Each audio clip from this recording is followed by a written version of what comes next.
Hello everyone, today we are going to learn basic Photoshop tutorials how to use Liquify tools. For example, I will open this image, and if you want to use Liquify, you can go to filter and then click on Liquify tools.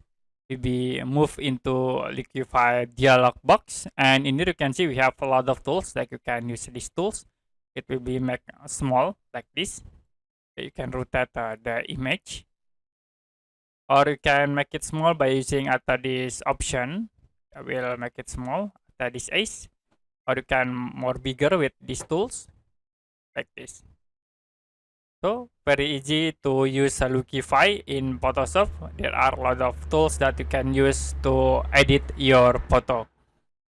Okay, that's it for basic Photoshop tutorials how to use Liquify. And if you have any question about this, okay, that's it for basic Photoshop tutorials how to use Liquify. And if you have any question about this tutorial, you can comment below this video.